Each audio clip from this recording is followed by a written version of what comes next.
মৰমৰ ছাত্ৰ-ছাত্ৰীসকল, তোমালোকৰ যিটো বছৰেকীয়া পৰীক্ষাৰ ইতিমধ্যে চিলেবাছ পাব্লিছ হৈছে।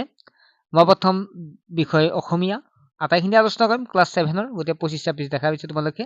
গতিকে কোনকেইটা চেপ্টাৰ বছৰেকীয়া পৰীক্ষাত আহিব, কোনকেইটা নাহে, আটাইখিনি তোমালোকক আলোচনা কৰিম। তাৰ আগতে তোমালোকক জনাব বিচাৰোঁ, ছাত্ৰ-ছাত্ৰীসকল তোমালোক এইবাৰ ক্লাছ 8 পাবা। আমি প্ৰত্যেক বছৰতে এইবাৰো আমি এডমিশ্যন হৈ আছে। আমি বছৰেকীয়া পৰীক্ষালৈকে সম্পূৰ্ণ পঢ়াই দিওঁ, অৰ্থাৎ তোমালোকে ক্লাছ 8-ৰ বস্তুটো সম্পূৰ্ণ পঢ়িব পাৰিবা মাত্ৰ মাহিলী 99 টকা পে'মেণ্ট কৰি। ছাত্ৰ-ছাত্ৰীসকল, এতিয়া তোমালোকে স্কুলৰ পৰা আহি বা স্কুলত নোযোৱাৰ আগত ৰাতিপুৱাই তোমালোকে টিউশ্যনৰ কাৰণে হাবাথুৰি খাব নালাগে। য'ত অভিভাৱকখিনিও চিন্তিত হৈ থাকে। এতিয়া ঘৰতে মোবাইলটোৰ জৰিয়তে, মোবাইলটোৰ ভাল গুণ এইটো এটা ক'ব পাৰি, কাৰণ মোবাইলবিলাক ল'ৰা ছোৱালীয়ে চায়ে থাকে। গতিকে মোবাইলটোৰ জৰিয়তে ঘৰতে বহি অনলাইন ক্লাছ কৰিব পাৰিব। ঠিক আছে, ক্লাছ কৰি আছে নে নাই মাক দেউতাকে গমেই পাব, কাৰণ মোবাইলত মানে গমেই পাব, শুনিয়ে থাকিব বা ওচৰতে থাকে কিছুমানে। গতিকে তেনেকুৱাকে পঢ়িব পাৰিব আৰু নোৱাৰবিলাক সুধি থাকিব পাৰিব, কাৰণ লাইভ ক্লাছ হয়। 4টা বিষয়, মেথছ, ছায়েন্স, ছ'চিয়েল ছায়েন্স আৰু English. Maths, science, social science, English 4টা বিষয় মাহিলী মাত্ৰ 99 টকা। আৰু বছৰটো পঢ়িব পাৰিলে মাত্ৰ 999 টকাতে বছৰটোৰ কাৰণে পঢ়িব পাৰিব। য'ত দুমাহতকৈ বেছি, দুমাহতে তাতকৈ বেছি পইচা লয় 500, 600, 12 দিনত, কিন্তু আমাৰ আটাইখিনি পাব। গতিকে যিসকল ছাত্ৰ ইচ্ছুক হয়, হোৱাটছএপ নম্বৰতে SMS কৰি জইন হ'ব পাৰি। এডমিশ্যন হৈ আছে আৰু আমাৰ লিমিট আছে ছিট, কাৰণ আমি বহু ছাত্ৰ-ছাত্ৰীক আমি হেৰি নকৰোঁ, লিমিট আছে। লিমিটৰ ভিতৰত যদি জইন হ'ব বিচাৰে এতিয়াই তোমালোকে জইন হ'ব পাৰিবা। যিয়ে নহওক, আমি আহিছোঁ বছৰেকীয়া পৰীক্ষাৰ চিলেবাছ এইখন। আমি বছৰেকীয়া মিছাইল মানৱ আহিব, অসম আহিব, প্ৰত্যাহ্বান, গছ ভালপোৱা ককাৰ খং, নামৰ বেবেৰিং বাং, প্ৰাকৃতিক দুৰ্যোগ বিদ্যা, গড়গাঁও, পাঠভিত্তিক ব্যাকৰণ, আবেদন লিখন, ৰচনা। আৰু যদি আমি প্ৰপাৰলি এইখন চাওঁ, এইখন হৈছে নলবাৰী ডিষ্ট্ৰিক্টৰ হয়, কিন্তু বাকী ডিষ্ট্ৰিক্টৰ 1 নম্বৰীয়া প্ৰশ্ন প্ৰায় এনেকুৱাই হ'ব। গতিকে বাকী ডিষ্ট্ৰিক্টৰ মই জনাই দিম, কিন্তু এইখন প্ৰপাৰলি নলবাৰী, কিন্তু বাকী ডিষ্ট্ৰিক্টৰ প্ৰায় 1 নম্বৰীয়া প্ৰশ্ন এনেকুৱা ধৰণৰ আহিব। ঠিক আছে, গতিকে নেক্সট তোমালোকে নলবাৰী ডিষ্ট্ৰিক্টৰ ইংলিছৰ চিলেবাছখন একেদৰে ইয়াত আমি চাব লাগিব। ইয়াত টাৰ্ম 1 আৰু টাৰ্ম 2 দিয়া আছে। ঠিক আছে, ইয়াত তোমালোকে দেখা পাইছে syllabus term 2 or the annual examination will be conducted the month of the year. গতিকে আমি আৰু লগতে lesson only from October to February will be include, but grammar and composition of the entire year will be include.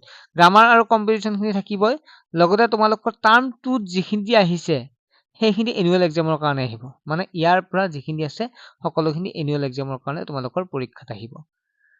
দা ড্ৰেফোডিলছ, গ্ৰামাৰত কি আছে সেইখিনি আহিব, Dhanush, guitar এয়া আহিব, এইখিনি তোমালোকৰ আহিব। ঠিক আছে, লেখাই আছে, তোমালোকে দেখা পাইছা।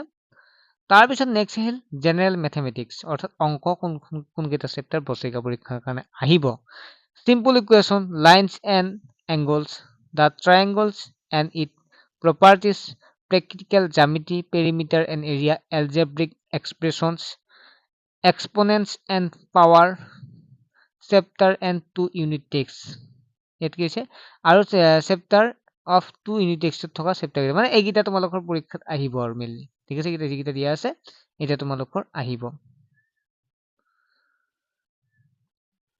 ওকে, চেপ্টাৰ 2 সেকেণ্ড ইউনিট টেক্সটত আহিব বুলি কৈছে। এইখিনি মানে চোৱা, মই তোমাক দেখাই দিছো বাৰু। এইকেইটা চেপ্টাৰ তোমালোকৰ আহিব 4, 5, 6, 10, 11, 12, 13 চেপ্টাৰ কেইটা তোমালোকে চাবা, লিখাই আছে। ঠিক তেনেদৰে আমি যদি চাওঁ তেতিয়াহ'লে যিটো আমাৰ ছ'চিয়েল ছায়েন্সৰ ক্ষেত্ৰত কি চাব লাগিব,